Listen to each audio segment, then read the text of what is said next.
Hey there everyone. Today I would like to discuss Georges Bataille's Story of the Eye. This is one of the essentials of transgressive and erotic literature, and it has some very interesting commentary on utilitarian ethics, on the nature of pleasure, the nature of character and narrative as well. And being a very short novella, I thought it would be simple to just tell you a few things about the novel and what Bataille has to say and what I thought about the novel.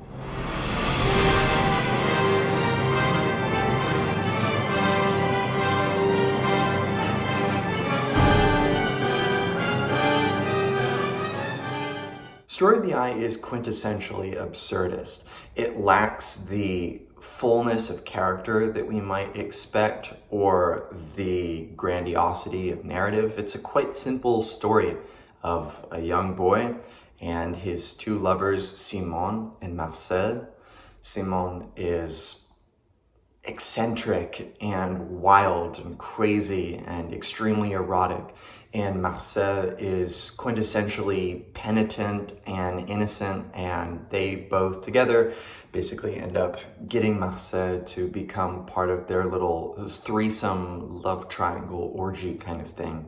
And they go on various adventures. They end up participating in this wild orgy that leads to Marcel confining herself in a wardrobe where she masturbates and urinates, and when the wardrobe is opened, the main male character is covered in blood and she just totally breaks down and ends up being sent to a sanatorium.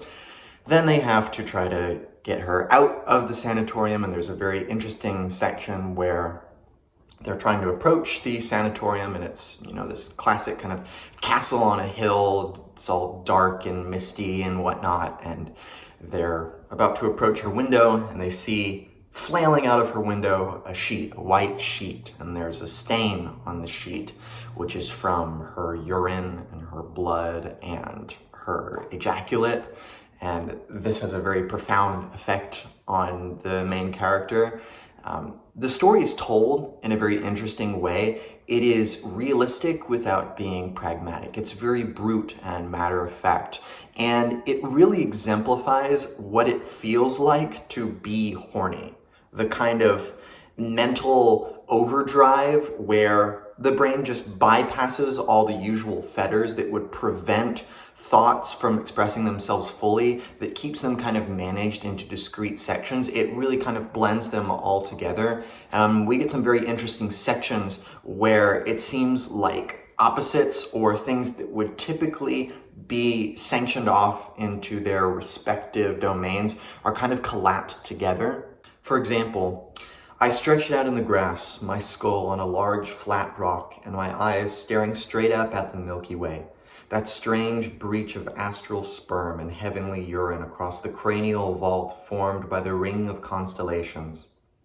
That open crack at the summit of the sky, apparently made of ammoniacal vapors shining in the immensity, in empty space where they burst forth absurdly like a rooster's crow in total silence. A broken egg, a broken eye, or my own dazzled skull weighing down the rock, bouncing symmetrical images back to infinity. So we have this sort of coincidentia oppositorum, a coincidence of opposites, such as the one that Giordano Bruno discusses in his theory, where we have extremes brought together in very fluid prose that, again, it meanders without being evasive. It gets right to the point. And for me, on the one hand, this makes the narrative very bland.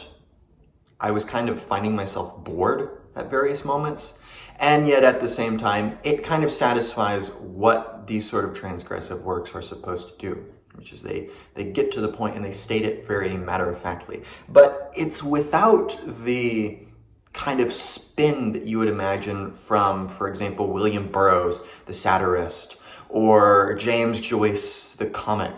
It's got that quintessential absurdity that breaks past those flourishes that you would especially find in the Marquis de Sade. I mean, Sade is probably equally as lewd as Bataille, but way more beautiful than Bataille. Bataille is just straight up in your face.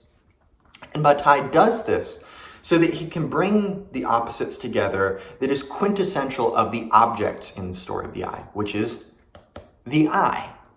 And the eye is a sort of quintessential object of obsession that gets transmuted and replaced by various other objects throughout the story, such as eggs. Simone becomes obsessed with watching eggs in between her legs in the toilet while she's on the toilet. She has this very strange obsession.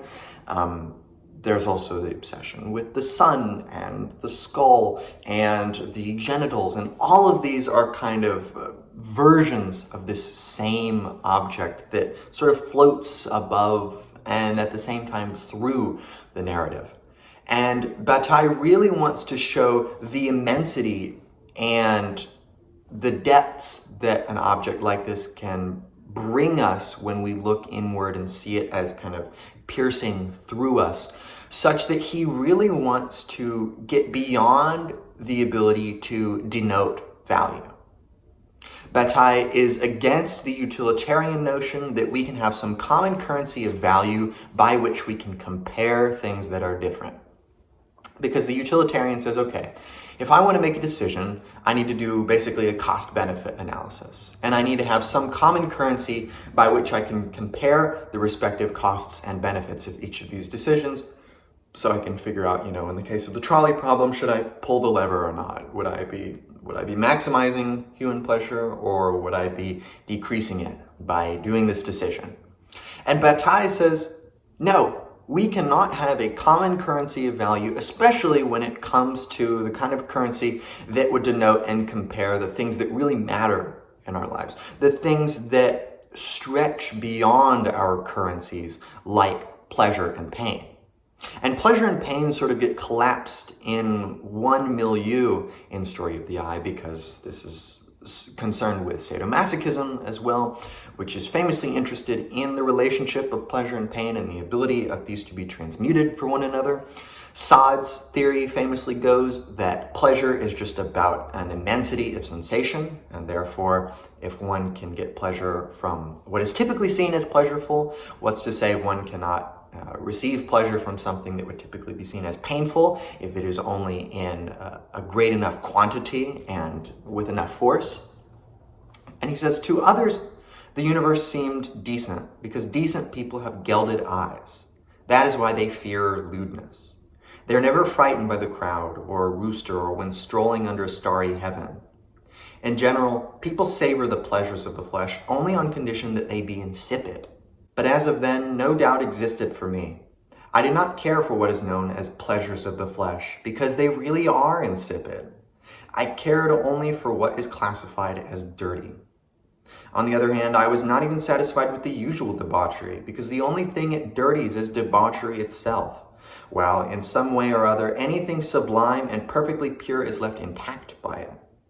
My kind of debauchery soils not only the body and my thoughts, but also anything I may conceive in its course, that is to say, the vast starry universe, which merely serves as a backdrop. So he's trying to show the excess of objectivity, of the object which intrudes into us and commands an economy of its own, an economy of pure force beyond the mere instrumentality of needs, whereby this cannot be denoted, but it can only be obliquely referred to in these sort of obscene pantomimes and scenes.